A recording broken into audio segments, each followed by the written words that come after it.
दुपारी बाप्पाला नैवेद्य दाखवल्यानंतर सगळ्यांची जेवणं आटपली. त्यानंतर घरातला सगळा पसारा आवरून घेतला.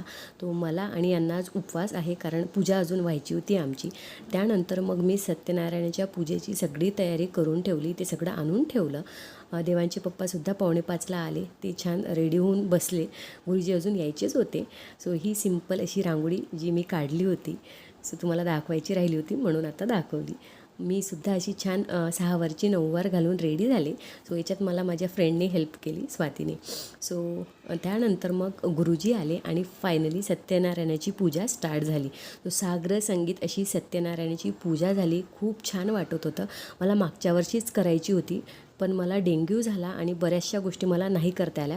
म्हणून यावर्षी ठरवलंच होतं की काहीही झालं तरी आपल्याला पूजा करायचीच आहे. पण काय म्हणतात ना, बाप्पाच्या मनात काहीतरी वेगळंच असेल.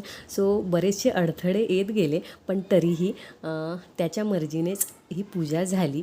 सो खूप प्रसन्न वाटत होतं. छान आरती झाली, आम्ही कथासुद्धा ऐकली आणि खूप छान पूजा केली गुरुजींनी. आणि देवांचं पण सुरू होतं की मला पण हे करायचं आहे, मला पण हे करायचं आहे. त्यानंतर माझ्या सोसायटीतल्या काही मैत्रिणींना मी हळदी कुंकवासाठी बोलवलं होतं. सो छान हळदी कुंकू झालं. छान छान फोटोज क्लिक केले, गप्पा गोष्टी झाल्या.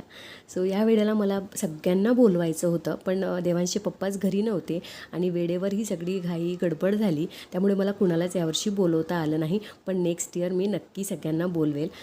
फोटोज तर क्लिक केले, त्यासोबत मी रीलसुद्धा शूट केले. ते तुम्ही इन्स्टाला बघितलेसुद्धा असतील, कारण हा व्लॉग लेट येईल.